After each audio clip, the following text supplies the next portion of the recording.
According to Sean Reichel, doing nothing gets you nothing. The struggle of living on a low income is real. However, you can manage it by saving aggressively and managing your money sensibly. When you don't have a lot of money, it's easy to feel like you have none. But fear not, there are ways to live on very little and still have fun. Number 10. Barter is your friend. Trade. Bartering is the act of trading goods or services with another individual. It offers several advantages, particularly if you are living on a very low income. First and foremost, bartering is cost-effective. As goods and services are usually exchanged without the involvement of a middleman, bartering parties are able to save on fees or taxes. If paying with traditional methods, these fees and taxes can often make purchases impossible for those with very low incomes. By doing so, a wider range of goods can be exchanged than would otherwise be possible. Thus, they are able to better meet all of their needs rather than just some of them. For example, maybe your neighbor has a bunch of extra firewood. You could barter the firewood for some of your extra vegetables. Or maybe you have an extra bed in your house that's sitting empty most of the time. You could rent it out through Airbnb and then barter the earnings for something else you need, like a new dresser or a year's supply of toilet paper. Bartering is also an excellent way to get rid of clutter and support small businesses in your community. Think about all the stuff taking up space in your basement, like that old treadmill you never use anymore. It's probably just gathering dust.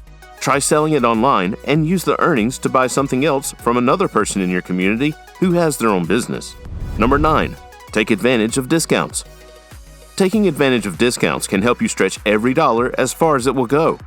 Check out coupon sites, find deals online, and use apps such as Retail Me Not, which offer you coupons that you can use both in-store and online to save money. Discounts are literally everywhere. Sometimes all it takes is a little creativity. For example, many restaurants offer discounted meals to seniors and children. If you have young children and are looking for a place to go for lunch or dinner, this could save you quite a bit of money. In fact, if you were to go out to eat 5 times a month, you would save $10 each time. That adds up to $50 per month. Number 8. Skip the gym, go for a run instead.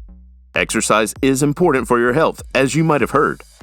Perhaps you are not able to afford a gym membership and believe that you have no other option. The truth is, there are many benefits to skipping the gym when you're low income.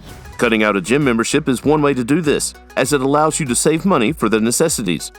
As a result, you'll be able to budget your money for other necessities of life, like food or rent. Gym memberships aren't the only way to exercise, or even the best way. If you're not paying for a gym membership, you'll have more freedom to explore other forms of fitness, like running or yoga DVDs.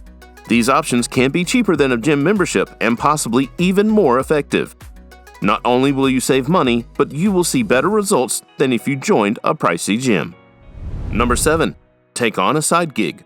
If you live on a very low income, you might consider taking on a side gig to generate extra income and help defray your costs. Financially speaking, starting a side business is obvious. You get some extra income to cover expenses or pay down debt, and eventually you may make enough to no longer need your full-time job. But there are other reasons why taking on a side gig is good for people living on very low incomes. For one thing, it gives you a way to use skills you already have but aren't being used in your day job, or it can help you develop new ones.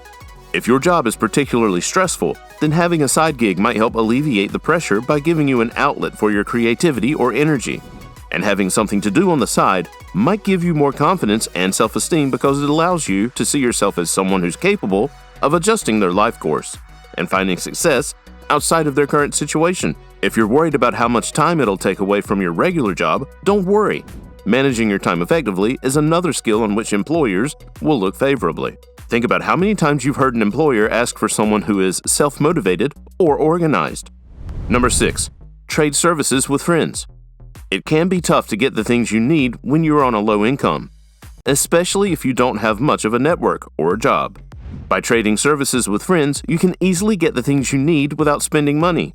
Let's say that you are good at writing articles but terrible at making cupcakes. Perhaps your friend is good at making cupcakes, but not so good at writing articles. You could trade services, and each gets what you need. Number 5. Carpool with friends to work or school. Carpooling with friends and neighbors to work or school is an amazing way to save money while helping the environment. There are several benefits to carpooling, especially if you're on a budget. First of all, if you can carpool with someone, you will likely be able to cut your transportation costs in half, or even more if you can get a whole group together. In addition to being great for the environment, carpooling reduces traffic congestion and air pollution. If you live in the city, carpooling with friends can also save you from having to pay for parking permits or monthly parking garages. Even better, you can organize a monthly carpool with other employees at your company. This way, you'll always have the same group and everyone will know what's expected of them. Plus, you'll make new friends while saving money. Number 4. Find out where the best local thrift stores are. One of the main benefits of shopping at thrift stores is cost savings. When you shop at a thrift store for household items and clothing for yourself and your family, you'll be able to save money. This method not only saves you money up front, but also reduces the need to replace common items frequently, allowing you to save in the long run. Clothing in regular stores can cost anywhere from $30 to $100, while thrift stores can usually sell those same clothes for less than $10. Therefore, more people can afford to shop there, resulting in greater sales for the store. Number 3. Never be afraid to ask for help. In a society where we are taught that asking for help is a sign of weakness, it can be difficult to muster up the courage to ask for help, especially when you're on a tight income. While we're taught not to rely on others, there are times when it's unavoidable. If you are in the UK and are on a low income, you may be eligible to apply for benefits or get help with housing costs and council tax. You can get assistance from a variety of people, charities, and organizations. At your local Job Center Plus, you can speak to an advisor who will help you find out what financial support is available to you. You can also look into the grants and loans offered by the government, as well as many benefits you may be entitled to. Many charities will be able to provide guidance and support. For example, the Citizens Advice Bureau offers free advice on your rights and responsibilities when it comes to employment, debt, benefits, and more. Depending on your situation, it may also help you negotiate with creditors or landlords. Additionally, you can get help from other charities in the form of vouchers or grants if you need immediate assistance with items such as food or gas and electricity bills.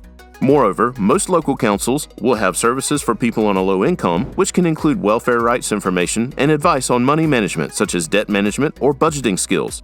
If you are living in the United States, it might be worth checking the Department of Health and Human Services, or HHS, website, which provides a list of local agencies near you that offer low-income assistance programs.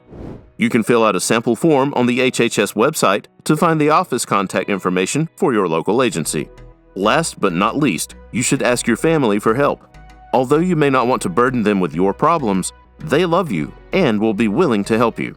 If they know you are struggling financially, they may even offer their assistance before you ask. Describe your circumstances so they can help you accordingly. Number 2. Make your home as energy efficient as possible. Home energy efficiency can be achieved in a number of ways. In the winter, keep your thermostat at 68 degrees or lower and don't use your oven to warm your home. During the summer, turn on your air conditioning only when you're home, or instead of air conditioners, consider using fans. Consider Energy Star models when replacing your appliances. Energy Star appliances are 10 to 50% more energy efficient than standard models. Alternatively, you can lower your water heater's temperature by about 10 degrees Fahrenheit or 6 degrees Celsius. Doing this will reduce the amount of energy it takes to heat water and reduce the amount of water wasted due to being too hot. If you enjoyed it so far, please like this video and leave a comment. What is your best way to save money? Number 1. Don't feel like you're depriving yourself. People with limited incomes may feel as they have to constantly deny themselves of the things they desire.